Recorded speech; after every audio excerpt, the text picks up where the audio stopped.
Pablo Escobar.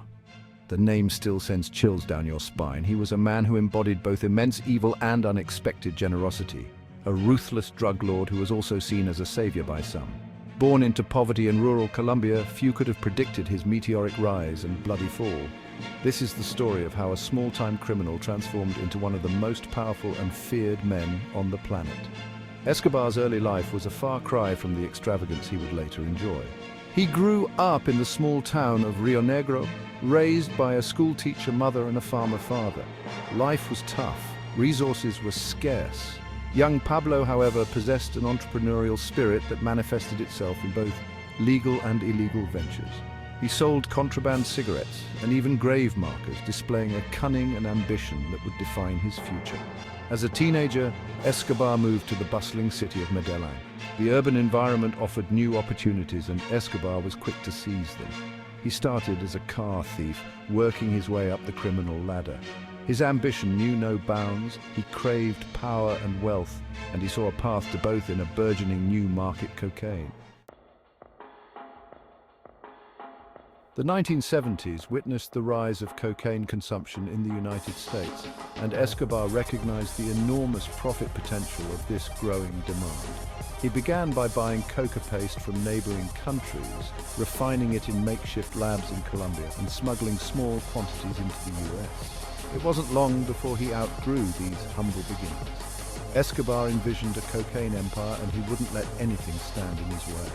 He joined forces with other ambitious criminals, forming the infamous Medellin cartel. This ruthless organization ruthlessly took control of cocaine production and trafficking, transforming themselves into the world's leading supplier of the drug. Escobar's organizational skills were remarkable. He established smuggling routes, bought planes, and even built his own clandestine airstrips.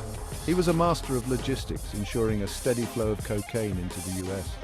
With each successful shipment, Escobar's wealth and power grew exponentially. He amassed a fortune estimated at billions of dollars, becoming one of the richest men in the world.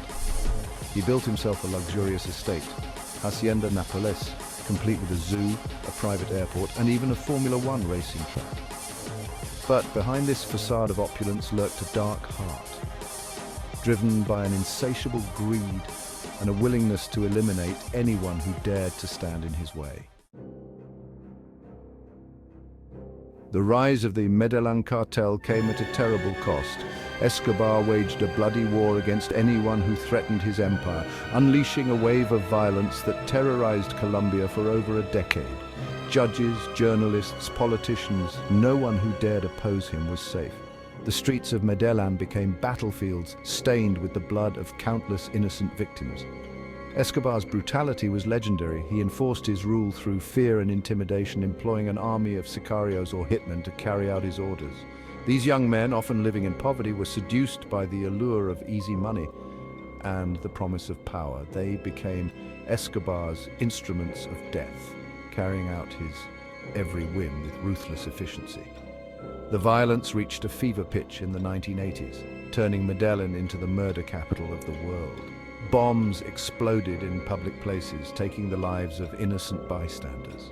Politicians were assassinated in broad daylight. Even airplanes were blown out of the sky, killing hundreds. Escobar's message was clear: defy me and you die. While Escobar spread terror and death throughout Colombia, he also cultivated a contrasting image, that of Pablo Escobar, the benefactor of the poor. He poured millions of dollars into impoverished neighborhoods, building schools, hospitals, and housing projects. He handed out cash to the needy, earning himself the nickname Robin Hood. Escobar understood the power of propaganda. He knew that by presenting himself as a champion of the people, he could gain a measure of popular support and deflect attention from his criminal activities. He financed soccer teams, organized concerts, and even built churches. For many in the poorest communities, Escobar was not a ruthless criminal, but a savior, a man who provided what the government could not. This Robin Hood persona added to the complexity of Escobar's legacy.